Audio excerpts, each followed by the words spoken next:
Welcome. Good afternoon, good evening, and good morning. This is once more your host, Pixel Broadside, otherwise known as a Pinoy in Victoria. Welcome once again to a continuation of our Let's Read session of The Sacrifice by Adele Wiseman. We are close to the end, chapter 4. This shouldn't take too long. And after that, once everything's said and done, we should proceed probably next session to chapter 5.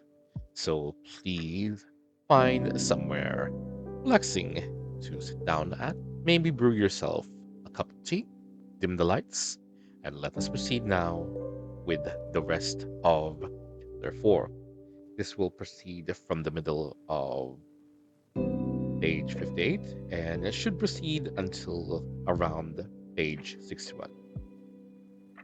So let us proceed.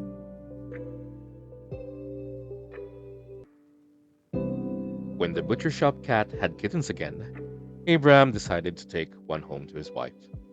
The responsibility would be good for her. She needed something to take care of. Something lively would cheer her up. Abraham, Chaim, and Polsky examined the litter carefully, trying to find a he kitten in the bunch.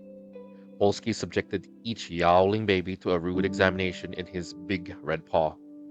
The mother cat, gratified, turned over on her spine, raised her paws up, and lolled about, letting them admire her brood. Polsky teased Chaim because, after all, he should be an expert in these matters. Were they circumcising Jewish tomcats nowadays? And Polsky laughed, not particularly disturbed that they didn't appreciate his belly warmers. They were still bent over the box when a customer came in. The customer pushed her bulk in next to Chaim. That one's a boy. The other two are girls, she said immediately and positively. Of course, Chaim beamed. That's what I thought. He arose and carefully dusted his knee. Let's put a mark on him. They named it Pompishki, a kind of dumpling. Sarah was pleased.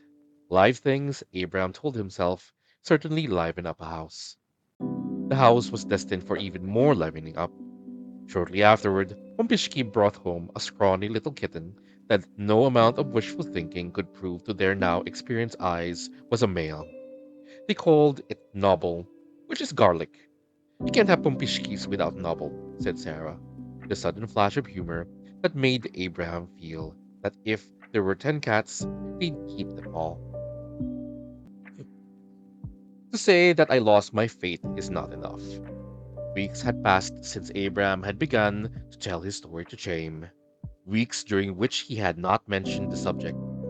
Once in the butcher shop, Chaim had mentioned it, but Abraham had waved it away with an odd expression on his face. Not now, Chaim. Another time.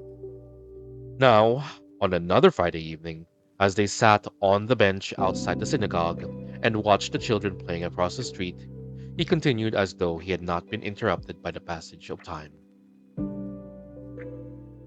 I had lost my mind, my eyes that could see ahead of me.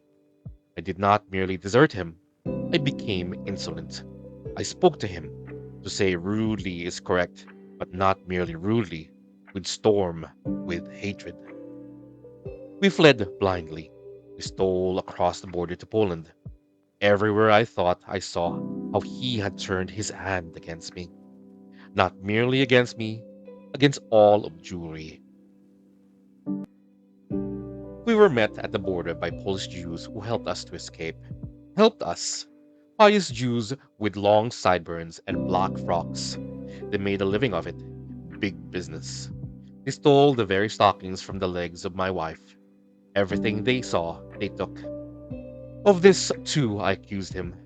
Oh, he must despise us, to take my sons and let these grow to make us hated by all the world, to make us even hate ourselves. In Warsaw, we stopped.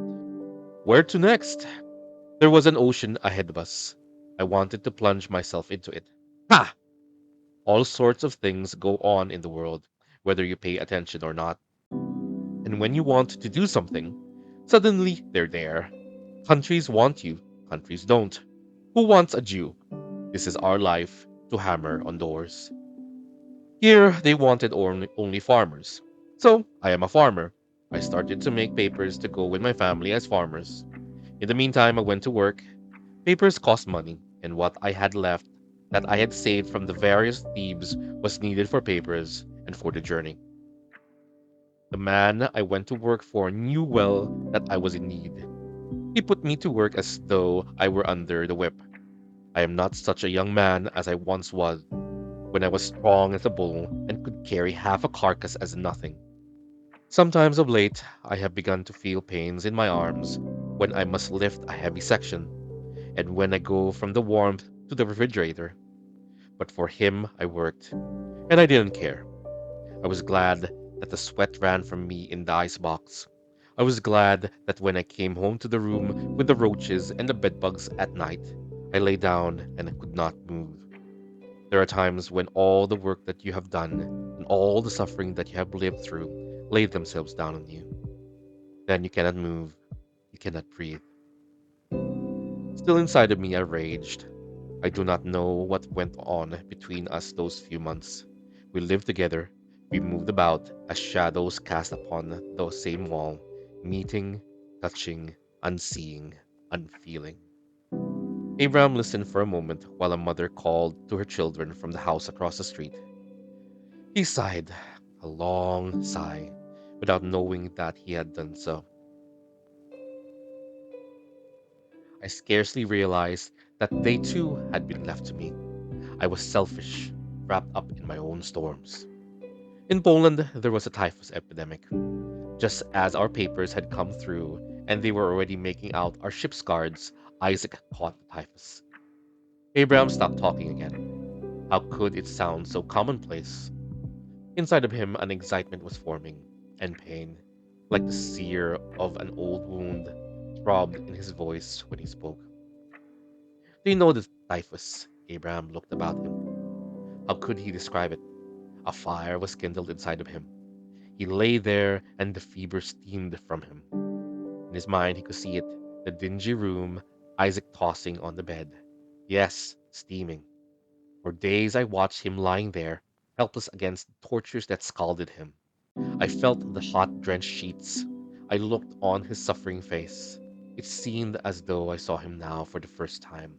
I had not known the way his underlip curved outward. I had not realized that his jaw was so thin. This was my son. Gradually, the fever built itself up in him. One night, he could contain it no longer. He ran screaming from the bed. I saw him in my arms and fought with him.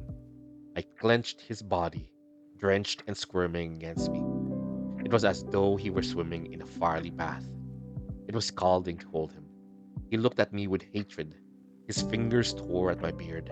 He cursed me. It was then that I knew, my God, that you had left me one son, and he was leaving me. You were tearing him from me. How fiercely I loved him, I who had almost forgotten him in my selfishness. I fought with you that night. I clung to him. I breathed on him. I carried his kicking, screaming body to the bed, and I held him. I laid my head against his heart and heard tumult within him. And I prayed. I prayed that you should forgive my great error. I wept. I cried that you should not take from me the gift that I had seen too late. All night I held him. I poured my strength into him. I prayed. All the prayers that I knew and prayers that came of themselves. Beside me, my wife sat, a frozen prayer. Toward morning, there was a miracle. He opened his eyes and called me, Father. We, Sarah and I, we could not do nothing but weep. Chaim wiped his eyes with the back of his hand. A miracle, he said. Abraham resumed a little while later. By the time the boy was well enough to travel, our papers were no longer any good. Now the Canadian government wanted something else. We had to make new papers. We waited for months. Now I wanted to hurry because I was impatient to begin again, to send down our roots somewhere. I was worried about the boy, you know. It left him with a touch of the heart. All he'd gone through. Every time I looked at him, I thought, a miracle. I knew I had to bring them someplace soon. My wife could not bear much more. The boy's illness had sucked what was left of her spirit from her. Somehow, at last, we were on the ship. Then we were on the train. We had been running, moving for so long, I no longer knew how to stop. It was as though the wheels below had taken control of our lives. On we rode. It's strange how we came to the city. All of a sudden, I knew, as though I had received a message, that it was time to stop. And so I gathered them up, my own ones, and we came away. The wheels moved off without us. Abraham looked about him. It was late. He had not noticed when the streetlights had gone on. What do you think, Chaim? A wristwatch is a nice thing to buy a boy for his birthday. Not a boy anymore, really. A young man. Sarah and I were thinking of a wristwatch. His friends all seem to have watches, and he should not go without. Hard-working boy that he is. A wristwatch would be a fine thing, said Chaim. I remember how happy Ralph was when we bought him his first watch. When Abraham came home, he found that they had waited supper for him. The boy, bless him, was reading from an English book.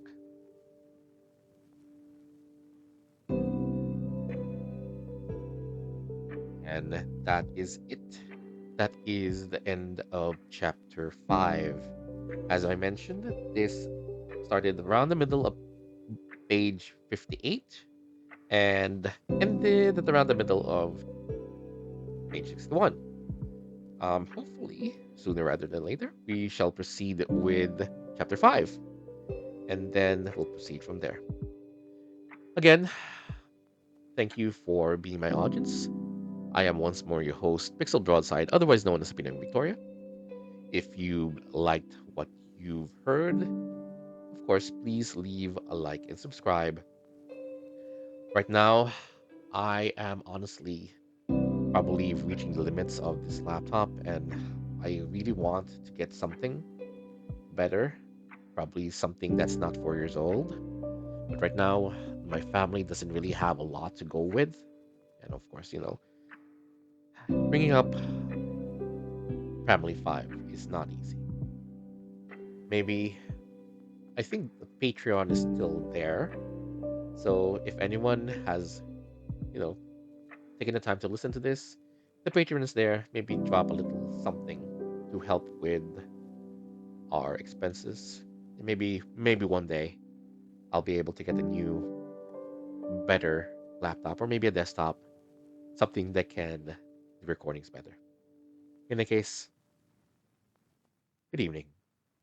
Bonsoir, as they say. And I hope to see you again someday. Hopefully soon. You take care, everyone.